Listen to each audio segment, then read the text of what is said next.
ப்ராடக்ட்ங்கிறது நீங்க பெக்க போற குழந்தை மாதிரி. அடுத்தவன் பெத்து தரணும்னு நினைக்காதீங்க. நீங்க பெக்க போற குழந்தை மாதிரி. அது உங்க குழந்தை. நீங்க தான் பராமரிக்கணும். நீங்க தான் பாதுகாக்கணும். நீங்க தான் பண்டுகம் பண்ணணும். நீங்க தான் தேடி கண்டுபிடிக்கணும் இந்த விஷயத்த.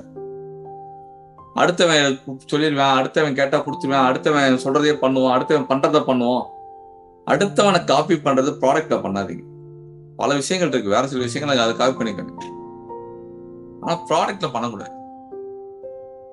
உங்களுக்குன்னு ஒரு தனித்துவம் இருக்கணும்.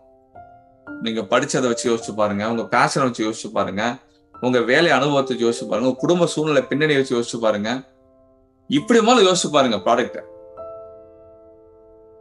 அதெல்லாம் கிடையாது. யாருக்கும் பொறுமை கிடையாது. போனா போட்டா எது நல்லா பாது, நல்ல போத ப்ராடக்ட் என்ன பின்னாடிக்கு நல்ல லாபம் தரக்கூடிய ப்ராடக்ட் என்ன அது சொல்லுங்க. போதும், நான் எக்ஸ்போர்ட் பண்ணி சாதிச்சிருக்கேன், சம்பாதிச்சிருக்கேன். சொல்லியாச்சு 10 பொருளை எடுத்து பண்ணு போ. கேண்டீன் நல்லா போகுது, அகர்பத்தி நல்லா போகுது, பத்தி நல்லா போகுது, கொசுவத்தி நல்லா போகுது, போ எடுத்து பண்ணுங்க எல்லாம் சொன்னா பண்ணிட முடியுமா? அப்புறம் அது எங்க போய் வாங்கணும்? அப்புறம் அவர் எப்படி வேலை சொல்லுவாரு? இதுக்கு போட்டி எங்க இருக்கு? மார்க்கெட் என்ட்ரி லெவல் என்ன? ஒவ்வொரு மார்க்கெட்டுக்கு என்ன குவாலிட்டி, என்ன ஸ்பெக்கு, வரிசையா வரும், அடுத்து நிற்கும்.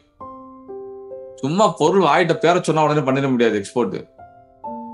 அது எனக்கு பரிச்சயமான ப்ராடக்டா இருக்கும், எனக்கு பக்கத்துல இருக்கும், என் படிப்பு சம்மந்தப்பட்டதா இருக்கும், என் வேலை அனுபவத்துக்கு வந்ததா இருக்கும், என் குடும்ப பின்னணியில இருந்ததா இருக்கும், இல்ல எனக்கு சின்ன வயசுல இந்த ஆசை இருக்கும், கனவு இருந்திருக்கும், இல்ல ஏதோ ஒரு காரணம் இருந்திருக்கும் அதுக்குள்ள வர்றதுக்கு. அதனால உள்ள வந்தேன்.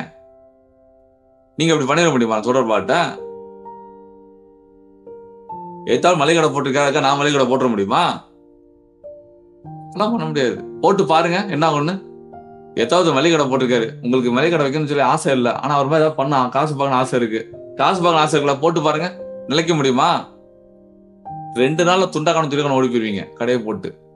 வேண்டாம் சாமின்னு.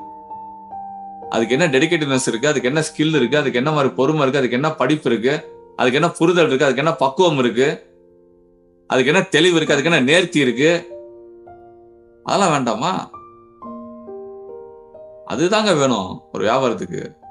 பொருள் யாராலும் பண்றதை பார்த்து எடுக்கிறது ரொம்ப சப்ப மேட்டர். அது பெரிய சாதனை நினைச்சிட்டு இருக்கீங்களா? அடுத்தவன் திணிக்கிறதுக்கு ஓடாதீங்க. நம்ம வியாபாரத்தை நம்ம என்ன பண்ண முடியும் நம்ம தான் பார்க்கணும். நமக்கு என்ன தேவை நம்ம தான் புரிஞ்சுக்கணும். அடுத்தவன்ட்ட போய் கேட்காதீங்க. வியாபாரம் என்ன பண்ண நீங்க தான் முடிவு பண்ணணும். வாங்க நீங்க எக்ஸ்போர்ட் பண்ணலாம். நீங்கெல்லாம் பிறந்ததே வேஸ்ட், நீங்க வாழ்றதே வேஸ்ட், நீங்க திங்கிறதே வேஸ்ட், நீங்க குடும்பத்தில் இருக்கிறதே வேஸ்ட். அடுத்தவன் சொல்லக்கூடாது. எக்ஸ்போர்ட் பண்ணதான் வியாபாரமா? வியாபாரம் எனக்கு எக்ஸ்போர்ட் பிடிச்சா நான் வரணும். அப்படிதான் இருக்கணும்.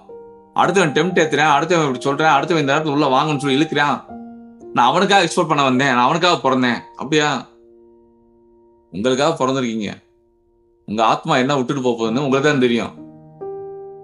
அப்ப நம்ம ஆத்மா, நம்ம சோல்குள்ள என்ன இருக்குன்னு நம்ம தான் ஹோல் ஹார்ட்டடா உட்காந்து யோசிக்கணும்.